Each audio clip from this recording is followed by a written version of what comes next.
The other day, a guy came in with an F-150 that already had money thrown at all the wrong stuff, but none of the upgrades that actually improved the truck.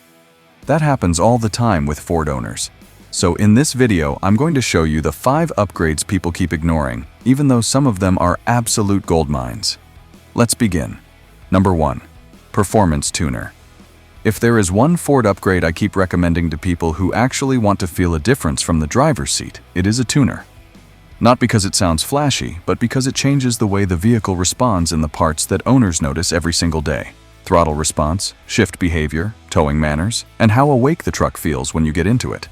Superchips markets its flash pack exactly around that idea, with preloaded tunes aimed at horsepower, torque, throttle response, fuel economy, and towing performance, plus the ability to adjust things like shift points and rev limits. This is why it works so well on Fords like the F-150, especially EcoBoost trucks. A lot of owners are not chasing race car numbers. They just want the truck to stop feeling lazy off the line, stop hunting gears on hills, and stop doing that soft factory behavior that makes a powerful engine feel more muted than it should. Even retailers selling Ford-specific flashpack units lean on exactly those benefits: performance, tow and economy tunes, smoother shifting, and less excessive downshifting when climbing. The money side is also easier to justify than a lot of people think. On Ford applications, you are commonly looking at roughly $450 for a flashpack F5 sold through Ford truck aftermarket retailers. That is real money, but it is still cheaper than the way a lot of owners waste cash. I have seen people throw hundreds at random bolt-ons trying to wake the truck up, and the thing still drives the same because they never touched the calibration. Where I would actually push this hardest is on trucks used for mixed daily driving and towing.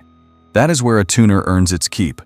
One F-150 forum review on a 2.7 EcoBoost points to Superchips claiming 40 GP and 70 lb-ft on the 93 octane tune, and other owner discussions keep coming back to the same practical point: better throttle response and better shift behavior.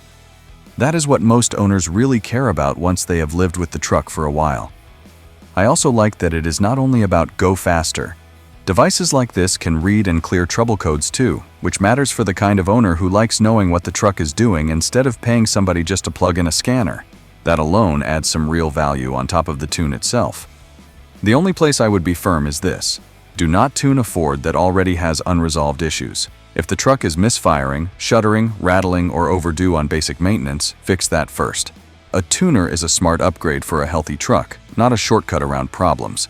But if the vehicle is sorted and the owner wants one upgrade that changes how the truck feels every time they drive it, this is one of the easiest yeses in the whole Ford world. Number 2. Cold air intake. A cold air intake is one of those Ford upgrades people either dismiss too quickly or buy for the wrong reason. The right way to look at it is simple. This is not the mod you buy because you think your truck is suddenly going to turn into a race car. It is the mod you buy because you want the engine to breathe better, sound better, and feel a little more alive every time you get into it. And that is exactly why brands like K&N and S&B sell so many of them for Ford trucks and SUVs. Their whole pitch is built around the same idea: better airflow, more horsepower, and a more aggressive intake sound without compromising reliability when the kit is designed properly for the application.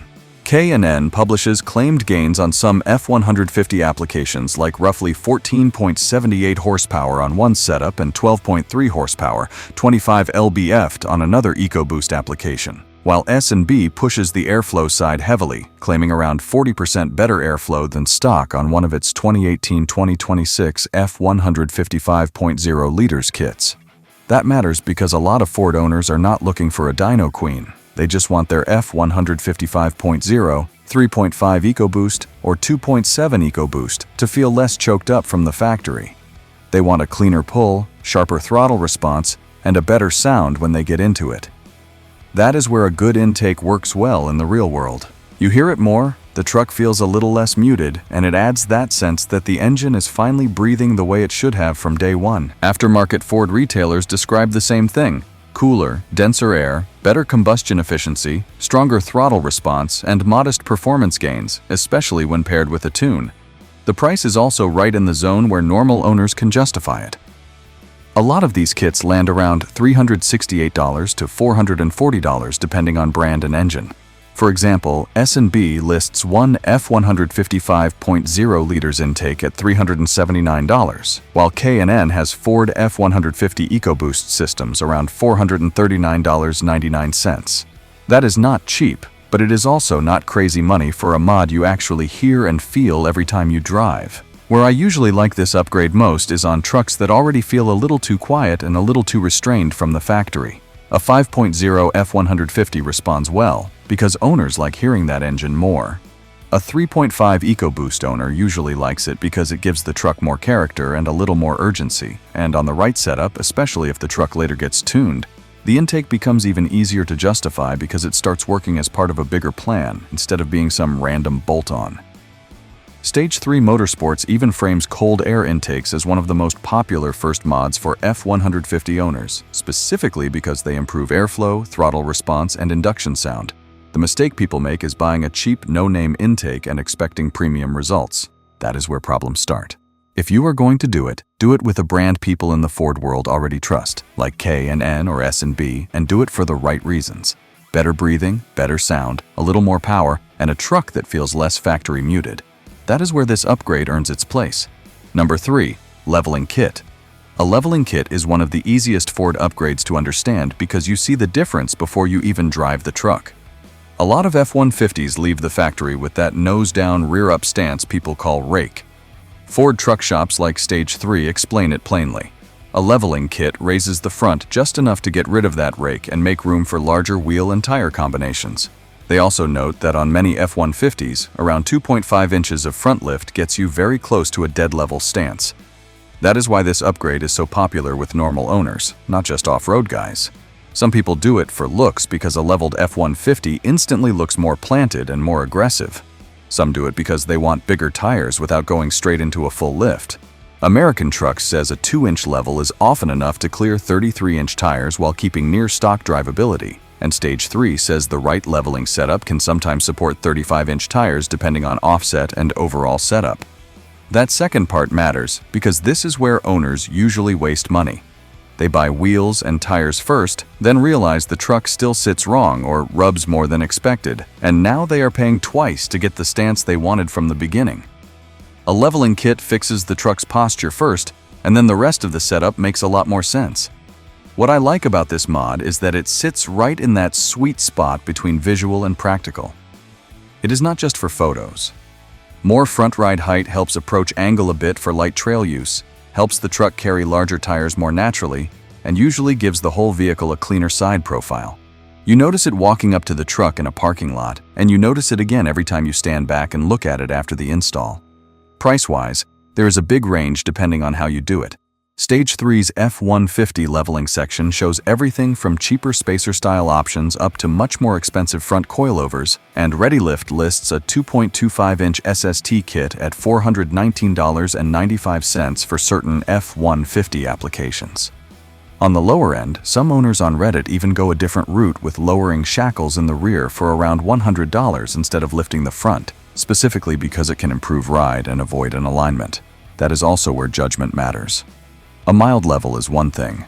Going too high in the front without thinking about geometry is another. Owners on newer F-150 forums point out that once you push much past 2.5 inches to 3 inches, upper control arms and suspension angles become a bigger conversation. So, for a normal Ford truck owner, this is why the leveling kit gets ignored for too long. It sounds simple, but it changes the truck in 3 useful ways at once. Better stance, room for better tires, and a more finished look without committing to a full suspension build. That is exactly the kind of upgrade that earns its money. Number 4. Tailgate Assist. A tailgate assist is one of those Ford upgrades people underestimate because it looks too simple to matter.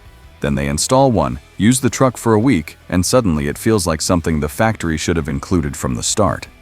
What it does is simple. It slows the tailgate down when you open it so it does not just drop under its own weight. Ford sells a Maverick tailgate assist that does exactly that, giving the gate a soft, controlled drop instead of that hard slam people get used to. That sounds minor until you think about how often owners actually use the bed on a Maverick or an F-150. Tools, groceries, coolers, boxes, work gear, house runs, all of that means opening and closing the tailgate constantly. That is why owners keep bringing it up in forums. On Maverick Truck Club, people describe it as one of the best cheap upgrades because it keeps the tailgate from dropping hard and makes the truck feel better every single day. One owner mentioned paying $17.99 for an aftermarket version and being happy with how easy it was to fit. Other Maverick and F-150 owners keep talking about kits in the $20 to $30 range as some of the easiest money they have spent on their truck. The reason I like this upgrade is that it improves something you physically use all the time. This is not a mod you only notice on a dyno or when somebody asks about it in a parking lot. You notice it every time you lower the tailgate with one hand while carrying something in the other. That matters even more for people using the truck daily because little annoyances become big annoyances once you repeat them often enough. It is also one of those upgrades that solves a real-world problem without asking for much. F-150 owners on the forums describe installs that take around 5 minutes, and the result is immediate. The gate opens, drops under control, and stops feeling like a heavy panel just waiting to slam down if you are not careful. There is a small safety angle too, and that matters more than people admit. Owners mention not having to worry as much about the tailgate falling fast if a hand slips, and one Maverick owner even called it a safety issue solved because the gate no longer crashed down unexpectedly. That is the kind of upgrade I rate highly. Cheap, easy, instantly useful, and something you keep appreciating long after the install. Number 5. Tonneau cover. Leave a truck bed uncovered for a few months and you start seeing the problem fast. Tools get wet, bags get dusty, groceries slide everywhere, and anything worth stealing is sitting there in plain sight. That is exactly why a tonneau cover ends up being one of the upgrades people appreciate far more after installing it than before buying it. On trucks like the F-150 and Maverick, this changes daily use immediately. The bed stops feeling like an exposed tray and starts feeling like usable cargo space. That matters to normal owners more than people admit. Most truck buyers are not hauling bricks every day. They are carrying work gear, shopping, travel bags, cleaning stuff, sports gear, or random house-run cargo. Once the bed is covered, all of that becomes easier to leave back there without constantly worrying about weather or visibility. That is why Maverick and F-150 owners keep coming back to this upgrade. Some go cheap with soft roll-up or tri-fold covers because they just want basic protection. Others spend more on hard-fold or retractable setups because they want better security and a cleaner finish. That spread matters because this is not a one-price upgrade. You can get into a simpler setup for a few $100s, while stronger hard-fold options can move much higher. The point is not the exact cover. The point is what it fixes. And what it fixes is real. A bed cover gives you privacy, keeps water and road dirt off what you carry, and makes the truck feel more practical every week. It also cleans up the look of the truck, which owners usually care about more than they pretend. A leveled truck with a good bed cover looks more finished than one with an open bed full of random junk. I also like it because it is one of those upgrades that works for almost any kind of owner. Somebody using an F-150 for work gets value from it.